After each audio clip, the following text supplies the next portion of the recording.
Hey everybody, just before we jump into the video today, this is actually from a separate YouTube channel that we do called Highlight History. It's a bit of a rebroadcast. The chances are really that you haven't seen this before. If you have seen it before, you're a big fan. Thank you for that. This is a new channel we're doing, Highlight History. It's basically a today in history sort of thing. If you like what you are about to see, please go over and subscribe to that channel. I am linking to it below. And let's do it. It was a beautiful spring day on the banks of the Potomac River on April the 8th, 1826, when Secretary of State Henry Clay and Senator John Randolph of Roanoke counted paces, cocked their guns, and prepared to fire at one another. The two notable American politicians were engaged in an illegal duel that, by nearly all accounts, should have never happened. So here's how this odd moment in American history that would come to be known as the Duel That Wasn't came to pass. In 1826, Henry Clay was one of America's most well-known politicians. Starting his career as a flamboyant Kentucky lawyer with a knack for courtroom oratory, he was elected to Kentucky's House of Representatives at only 26 years old. 3 years later, he was asked to serve as senator when the previous one resigned. He took the job in 1806 despite the fact that he didn't meet the minimum age requirement of 30. Fortunately for Clay, no one seemed to notice, including, reports say, Clay himself. He rose through the ranks to become Speaker of the House, where he advocated for the War of 1812 against Great Britain. In this role, and as Secretary of State starting in 1825, Clay became known as the Great Compromiser due to his ability to sympathize with both sides of many issues and come up with solutions that could bring two sides together. There's no better example of this than the 1820s Missouri Compromise, which admitted Missouri as a slave state and Maine as a free state into the Union. Clay himself was a slave owner, but believed that slavery would die out on its own eventually, as had been the viewpoint of many of the founding fathers. John Randolph was also quite notable, but more for his erratic behavior than any political maneuvering. Born into a prominent Virginia family and a disciple of Thomas Jefferson, who was also his cousin, he believed passionately in states' rights and detested federal authority. Think a 19th century version of a libertarian. Mean, bad-tempered, insulting, and violent, historians think Randolph was an alcoholic and possibly also an opium addict. Even many of his supporters suggested that he might be insane. Today, some historians believe this behavior may have stemmed from his insecurity relating to health issues and sexual orientation, though there are accounts about him marrying a woman. It has been speculated that he suffered from Klinefelter syndrome. Those with this condition are usually considered and identify as male, but have an extra chromosome, making them XXY, which, among other things, interferes with sexual development. Whether he really had this condition or not, it's noted that Randolph was unable to grow a beard and had a very high-pitched voice, not unlike a prepubescent male. Due to his boyish traits, at one point Congressman Willis Aston referred to Randolph as a puppy, resulting in Randolph attacking Alston with a cane right there in the Capitol building. Given how badly he bloodied up Alston, today this would have seen Randolph serving time in prison. At the time, however, he was merely given a small fine of about $20, which is about $300 today. A lifelong bachelor, one biographer speculated that Randolph had nurtured a crush on Andrew Jackson, another famous short-tempered individual in American history. For instance, before becoming president,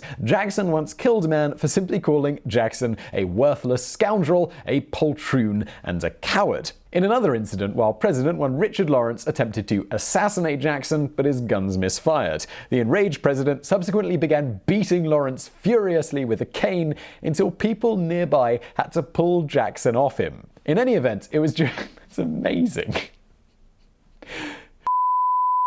In any event, it was during a debate on executive powers in the Senate on March 30th, 1826, that Randolph went off on a rant that was all too familiar to many in attendance. In the crosshairs of his insults were President John Quincy Adams and Secretary of State Clay. Accusing both of manufacturing evidence to support America's participation in the Congress of Panama, he called them corrupt, unscrupulous, and immoral. Going further, he personally attacked them both by saying they were Puritan with the blackleg, an epithet that was a reference to an 18th century novel, and it defined them as a dishonest card cheat. If that wasn't enough, he took a shot at Clay's forebears, saying that they should be held responsible for bringing into the world this being, brilliant yet so corrupt, which like a rotten mackerel by moonlight shined and stunk. And apparently, back in the 1800s, they were rather creative with their insults. As expected, all of this, it greatly upset Clay, who was a prideful person himself. However, there was a tradition of the day that words spoken during a congressional session by a congressman or a senator, even if they were of the utmost insult, could not be used to incite a duel. This was essential in order to keep senators and congressmen from having to frequently fight in duels with their peers in a period where a choice insult against a gentleman of honor would sometimes require the defending of that honor via a duel. Because of this tradition, Randolph thought that he could say these things without any serious consequence. But Clay, he did not see it this way. It's unclear if Clay ignored the tradition or thought that Randolph had somehow waived this so-called special privilege in some way, but, well, he challenged the senator to a duel anyway. At this point, Randolph could have reminded Clay of this privilege and not accepted the duel and still saved face. But fortunately for making this story rather interesting, he did not do that. Instead, he accepted the duel and then widely complained that Clay was out of line in challenging him in the first place. Despite supporters on both sides trying to convince both distinguished gentlemen to back down, they set the duel date for April the 8th, 1826. This wasn't Clay's first foray into dueling. 17 years earlier, Clay was called a liar by Humphrey Marshall on the floor of the Kentucky House of Representatives. To defend his honor, Clay challenged him to a duel. The two Kentuckians met at Silver Creek, where it empties into the Ohio River. Marshall was grazed on the first shot, but Clay was severely wounded in the thigh by the third shot. Bleeding profusely, he insisted the duel continue, but his aides and Marshall both said enough. Clay, of course, he went on to recover. Despite accepting the challenge and his harsh words against Clay, Randolph never had any intention of hurting him. The only reason he agreed to the duel was out of principle. He privately told friends that he had an entire unwillingness to make a widower of Mrs. Clay.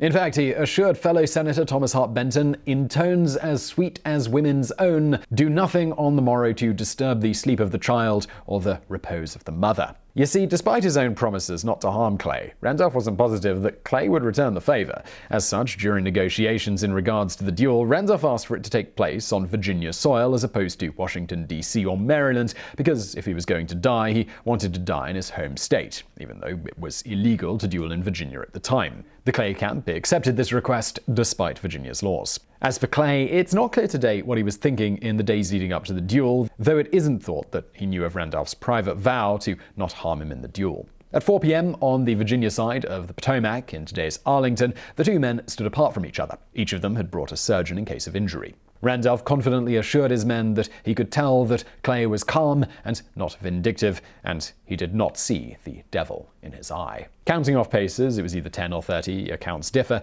they turned to face one another. Then, all of a sudden, a gun went off. It was Randolph's, an accidental discharge due to a hair trigger in his bulky gloves. Luckily, it was pointed towards the ground. A bit spooked, they agreed to dismiss the accident and count off again. The word was then given, and both turned and shot. Randolph's first shot was wild, as he'd promised. On the other hand, Clay's shot was somewhat true, putting a sizable hole through Randolph's intentionally massively oversized overcoat.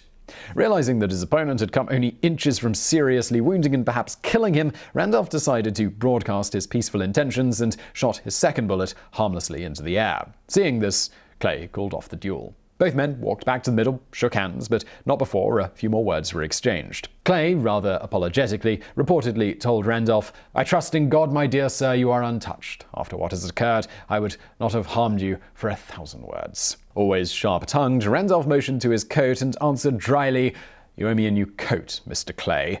Clay reportedly responded, "I am glad the debt is no greater." Henry Clay went on to become a defining figure in 19th century American political history. He became a senator again and ran for president several times. He actually helped pull the country back from the brink of civil war. He died in 1852. 13 years later, the deadliest conflict in American military history broke out. John Randall of Roanoke, he actually preferred this add-on to his name, was appointed to be the minister to Russia by President Andrew Jackson in 1830. 3 years later, he died of what was reported to be tuberculosis, but findings contend that he was drinking heavily and engaging in heavy opium use at the time of his death. To this day, no one knows if Clay purchased Randolph a new coat.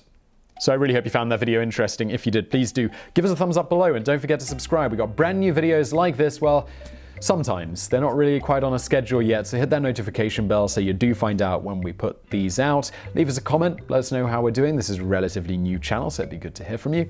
And as always, Thank you for watching.